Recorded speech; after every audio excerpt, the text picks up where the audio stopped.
You know, recently we've been on a great bummer with Dragon Empire. We either hit some overpowered, overtuned, amazing deck, or we just get some complete bum dart deck that, you know, does nothing.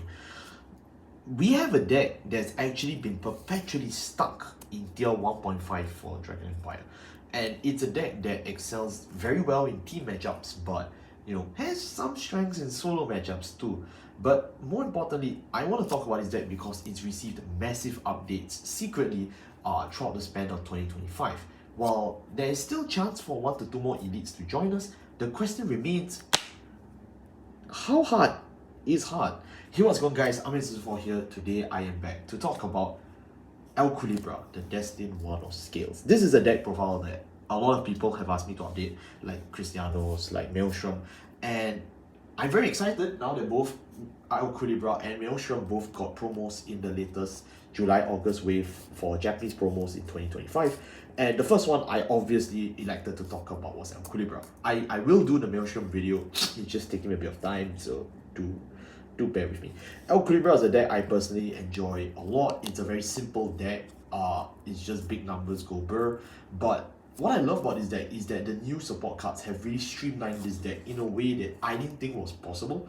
Like, I talk about stuff like Zedlance, right? So, like for example, the previous Zedlance video links description, where the one single double rare from Festival Collection, it really helped powerlift the deck to relevancy. It became a deck that I know multiple people have been able to win locals and even regionals with, because you know the deck actually can do something now.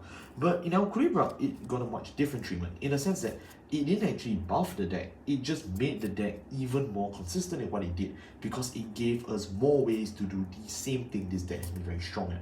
So that's what I'm here to talk about today. I don't know whether I will continue to update Aelquilibra, very frankly, because I don't even know how much more they can push this deck. And I may just continue to change this deck style for Aelquilibra into a deck discussion down the line. But do let me know. Do let me know if you would prefer full-on profiles again and again as Aelquilibra gets support, or a deck discussion. Most likely I'll end up doing a deck profile again when Aelquilibra eventually gets his Destined King or a cross-right form or a new ability, then we can talk about it. So the right line is essentially the same. So for the grade 0, it's still this guy. You don't need to play him, but like I do like him. And funny story for those of you who, you know, obviously are from Japan, you would know that this guy was a short printed promo, right? They left this guy out of the promo pack, which was freaking hilarious. And then Bushwheel obviously introduced an apology, and then they tripled the pull rate of this guy in the next drop. So yeah, this is quite a funny story for this FR. The great one is still Raken Tempelf. Raken Tempelf, when rolled upon by Gatling Cannoneer Dragon, you call this guy out to rear circle and soul charge 1. What matters about Gatling Cannoneer Dragon? What matters about Raken Tempelf Dragon is that he's also an overcharge unit that gains 10. Overcharge basically means when chosen by a grade 3 or greater Aelquilibra's ability. So for Aelquilibra, in this case, he gives any chosen unit 5. So basically just remember that in the back of your head. So for his overcharge skill, he gets 10, right? So a lot of the wave 1 stuff, their overcharge abilities, they get 10. So overall, they got like 15 total. But the modern Aelquilibra support doesn't carry that anymore. They don't gain 10. They get other skills, but it still matters that you know what the original wave does, because the original wave is still the skeleton of this deck. So this is a 23k booster or beat stick. Oops, wrong one. Next, you have Gatling Cannoneer Dragon. Gatling Cannoneer Dragon, when ruled by a grade 3 or greater unit with Aelquilibra in its card name, you can look at the top 3 cards of your deck, choose any one from among them, add it to your hand, and put the rest at the bottom of the deck. Now, if you add a card with overcharge, you soul charge 1. Now, what matters is that Gatling Cannoneer, as I've mentioned in my previous Aelquilibra deck profile, links in the description, it searches anything from the top 3, so you can just toolbox it out. You want to add ladder, that's fine. You want to add a perfect guard, that's fine. Anything is fair game, but if you add an overcharge, it is an additional soul charge, right? And of course, the big boy of this deck, superhero landing, the Destined One Of Scales, Aelquilibra. So Aelquilibra still carries his very faithful skills. Add once per turn, soul +2. Choose 3 of your own rear guards. Give them 5,000 power. If you chose 2 or more units with the overcharge ability, you can draw 1 and this unit gains 10. So obviously we just play every card in this deck is overcharge. We used to play Shenri before and all that, but you know, right now we don't really need to do that because this deck's packed to the gills. The second skill is the Divine skill, which is once per game. If your opponent is Great Tree or greater, count +1. You can choose 2 of your units and give them 5,000 power. Then if your opponent's damage is 4 or less, you can deal them 1 damage free of charge. And the trigger effect from that trigger that he checks get minus 10,000. So he can still pull off the effect like a heal, a draw, a front, but it's minus 10, right? So even for example front, you just minus 10. So he plus 10, then minus 10, so basically he got nothing. Aelquilibra is a very strong and powerful boss. On face value, him being able to get a free draw is nice, but you do need to build the board first, which this deck does have some ways to do that, so not to worry.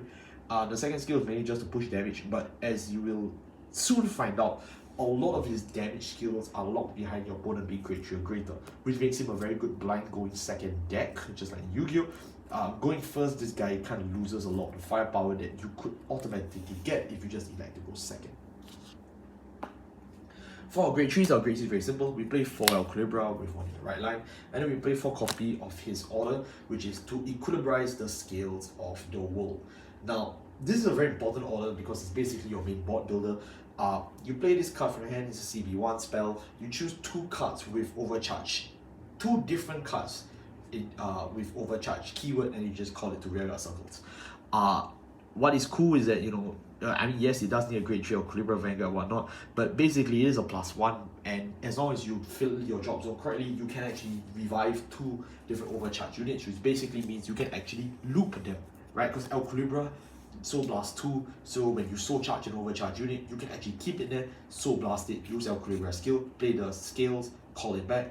Most of these units tend to retire themselves at the end of battle, or move to Soul, which then you can loop it again if you just time it with a good Soul Blast and then a Scales. So you actually can go full loop with Scales. Now, I know a lot of you are thinking, well, Ames, where's Panzer Shrek, where's, all the other Great Tree people, we threw them out. We don't need them anymore. One of the biggest weaknesses of Aelquilibra in 2024 was that he really suffered a poor hand, especially with the large number of Great Trees he needed to play. To the point that a lot of the Japanese toppers, they threw all the Great Trees out and started playing crap like Fahad. Now, the problem is, a lot of those are just anti-synergy, right? No matter how many 4 Voltis you play, no matter how many Fahad you play, especially when we hit set 5, when we got Balnea, it really started to discourage you to play Dragon Empire generics and move more into Overcharge. And thankfully, in 2025 now, you have enough names in the Grade 2 or lower category to spot a full deck without even needing a single Grade 3 Overcharge. So, frankly, I would also advise for this because I really think that with just these 2 Grade 3s at max capacity, you tend to have enough shieldless cards / bricks in the deck. You don't really need more. Not to mention, this is a searchable spell, so you do want to open this and play this on turn 3 to really get most of your board and assault on. But of course, once you build the board and you're more stable down the line, you don't really need that many copies of it. But for the early game, first turn 3, this card's very important. For our Grade 2s, are also very simple as well. Our Grade 2s, we still play 1 Gatling Canadian Dragon. That has not changed at all. So if you forgot what he did, please just scroll backwards. We also play 4 copies of Shalhoub. Shalhoub is still our main wing con, he's still our main restander. We play 2 copies of Gasolimus. And then we also play 4 copies of Balnea, whom I didn't get a chance to talk about regrettably, so I will talk about her now. And then a copy of Twincast. So, Twincast is very simple, we just need it for defense. Aelquilibra does not have a good defense. I think most people who play Aelquilibra will tell you the same thing, which is why we're playing Twincast. It just helps you block off early aggro, which Aelquilibra is insanely weak to. In the late game, Aelquilibra tends to fire hard enough that you don't really need to worry about larger numbers, but in the early game when you're being rushed, this is a real concern.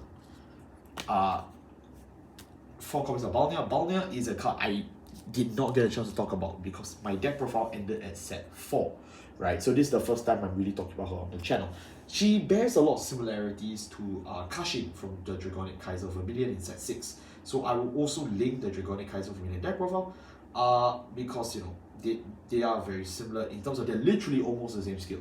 It's just that unlike Kashin, Balnea actually does something on the board, whereas Kashin just does nothing. She's just completely useless. She's really bad, she's -1, don't play her. Her skill is very simple. When placed on a rearguard circle from the hand, you can look at top 7 cards of your deck, choose an overcharged unit or to equilibrize the scales of the world, and you can add it to your hand. If you do, choose a card from your hand and put it into the soul. So generally speaking, yes, it is a net 0. You don't actually plus off it, but the fact that you get to thin the deck for more overcharged names is very important because you're very piece sensitive in terms of what comes out and what doesn't. You absolutely do want to open a Balnear on turn 2. I don't even think this is in negotiation at this point. You do want to make sure that if you do open any overcharged names, you can just chuck them to the soul blast out your Aelquilibra skill, and then you use scales. Right, this is exactly what I was talking about. So you just do exactly that and don't question it. Don't question the elites. That's the only game plan they know, and frankly, it is a devastatingly effective game plan. The only downside, as I've already mentioned, is that this card doesn't plus. So if you are being counter rushed by a somewhat stronger rush deck, you are on a back foot. To counter said rush, we actually have a new card from DZBTO7, whom I've actually completely changed my opinion on. This is Vasonomicus. He's an elite, although very frankly he doesn't look like one. I'm playing him at 2 years at attack, and what does he do? When on the rearguard circle or on the guardian, when placed on the rearguard circle or when he's moved to the guardian circle, if you have a grade 3 or greater Vanguard of Aelquilibra in its card name, this unit gains 5000 power or 5000 shield. So you can just throw him down as a quick 15k attacker on Aelquilibra's turn, or you can just use a 10k shield. It's not the best. I don't know why they gave him this skill, but a little bit extra shield is fine. But you are not hard reliant on this guy. You don't need to play back 4.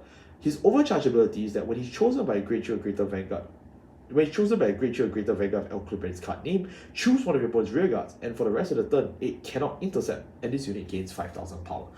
So overall, Vasonomicus is definitely the weakest link of the deck in terms of power level, but it gives you utility in terms of shutting off valuable intercepts, like stuff like Marauding Shade, right? Again, intercepts don't really matter in today's society, but this is the last good overcharge grade 2 or less name we can play, right? You can play stuff like Byron Shidden, but he's really bad. He needs you to have a full field of overcharge. Then he gets his shield effect. This guy doesn't. He just needs you to be on an Aelquilibra Vanguard, and frankly, that's enough. There are a few matchups when intercepts are very important, right? So just carrying this as a 2-off just in case, it's fine. But most of the time, you don't really need to worry about it. The best part about Vasonomicus is that he's not a restander, right? He's not a restander the same way Balnear is not a restander. But we will fix that problem later on. Last but not least, we have Xiaohu. Xiaohu is still a win con for this deck. I really don't think I need to explain him. When he, when you have 3 or more overcharge units on the board, this unit gains 5000 power. And when your Vanguard with your Great Shield Greater Aelquilibra attacks, if your opponent is also Great Shield Greater, you can EV3 and stand this unit, and this unit gains 10 for its overcharge once per turn ability. So basically, it converts 3 energy into 1 restand, and it is not locked like Adelina. So you can just have double Xiaohu and stand both and just win. That is how Japanese people have been winning with Aelquilibra in terms of team tournaments for a whole year now, right? Even different fights team used to play this guy. So definitely, this is one of the most brainless decks possible. If you just know what a Xiaohu is, you can just call it and spam it and just win. That's basically it. There is no instruction manual. That is all you need to know. So this is definitely the 100% win con of this deck. You do need to open it, but you don't need to open 2 of him anymore. We have a solution. For our grade 1s, we still play 1 copy of Arcantep Pelf. So this one is from the right deck. If you forgot what it does, I'm very sorry. You do need to know this guy's skill on the rearguard circle. It is very important. We play 4 copies of Yadil. Yadil is basically our Hanada half-a-week clone, but he also has Soul Charge and the Overcharge for +10. We play Fariza. Fariza is our counter charger, and she's very important. When she boosts, if chosen by a Great Shield Greater Aelquilibra Vanguard, this unit gains 10. At the end of the battle, that this unit boosts. If you did not counter charge this turn, you can retire herself and then you counter charge 1. So basically, you at least need to have 1 Fariza on the board per late game turn so that you can fund the entire turn back. It's very simple. Although the best part is, Aelquilibra's main game plan doesn't even use Counter Blast, so you're just using this just to ensure you can keep on plusing later on. So you -1 to +2, I think that's pretty fair. We play 4 Fleurfly Dragon. Just play 1 Sanctitude just in case. Again, if you don't have a Sanctitude, it's fine. You just play 4 Fleurfly Dragon. And the main reason why you clicked on this video is this guy. This is Fleurfly Dragon. He's the latest promo for Aelquilibra, and we play him at 4 because he is extremely devastating. He is the main reason why we're doing this video. Fleurfly Dragon's overcharge ability is that when you grade 3 or greater Aelquilibra Vanguard attacks a grade 3 or greater unit, right? If this unit was chosen by Aelquilibra's ability that turn, you can actually move this card to the soul, choose one of your rear guards and stand it, and then afterwards, you know, you draw a card. That's it. So again, at face value, it seems very easy, you know, like it's just Vapula, right? The entire skill is just Vapula. That's all it does. But what lies beneath the surface is these implications. What it doesn't tell you from this one card alone is that it is basically a stronger and alternate way to stand, right? It only can stand units with the overcharge keyword. But frankly, your whole deck is full of overcharge right now. And while, you know, Xiaohu was already responsible for standing himself, which, you know, is completely fine, you won't really incentivize to play the other overcharged attackers because they don't restand. Stuff like Vasomagus, stuff like Balnia, they get weaker in the late game because you just don't have a way to multi-attack.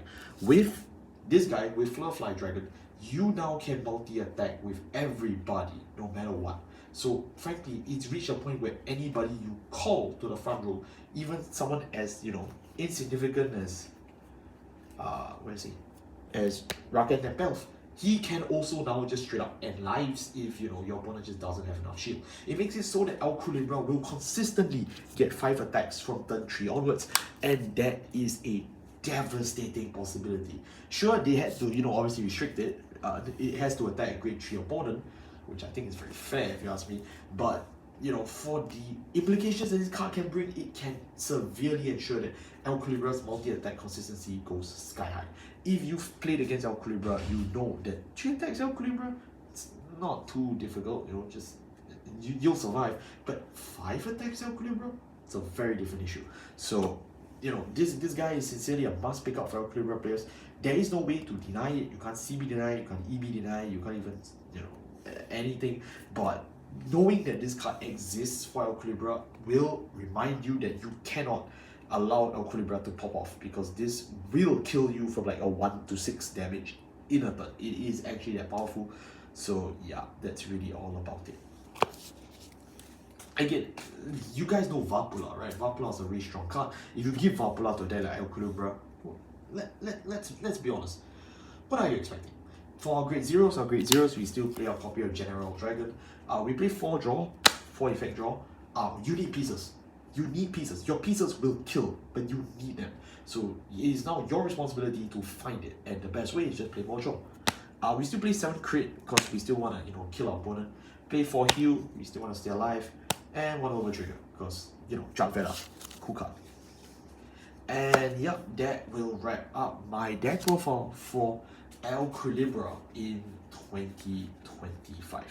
Honestly though, considering the fact that it's been a while since I've covered this deck profile, the 3 cards that have been added to Aelquilibra recently, in terms of from the last time I did this video to now, they are really good. I am really happy with this deck profile. I do think that, you know, playing this deck is not only effective, it's very fun. It is a very simplistic deck, right? But it works, and there's a reason why people still bring this to tournaments, because it kills. Again, this deck does have some weaknesses, which I do have to mention. This deck doesn't plus a lot, which means if you fight a deck that has a lot of aggressive plussing, you will lose out if your opponent gets a bit defensive. It gets a bit lucky with the defensive triggers, right? I'm not going to deny it. This deck also does have a pretty stark weakness to bind. This deck also loses very hard to lock, especially because now we don't play Panther Strike. Panther Strike was a good way to ensure your rearguard circle always remain open. We don't play him anymore. Which, you know, these are all valid concerns for Aelquilibra players. But that being said though, right now, I feel that this list is very good in terms of killing, right? If you straight up just want to kill people, just play max 3 standard, play all the overcharge, play all the great to ensure early rush, beat as hard as you can, and most people cannot stand against the elites. Straight up. Honestly, if I didn't make a few personal commitments, I probably would straight up play this deck for the rest of my WGP seasons this year, because this deck actually can be that effective. But again, because this deck does have a few sore matchups, like, you know, Blank the Maya and Artisaria, it does make it so that if you are playing this deck, the solos event, it is very difficult to justify. But if you're playing it in a teams format, generally your teammates can just cover your poor matchups, which is why most of the time this deck is very favored in teams, because you can just have one guy win automatically all the silly matchups, and then the other two actually fight for their lives. Thank you all so much for watching. I'll see you next time. Take care.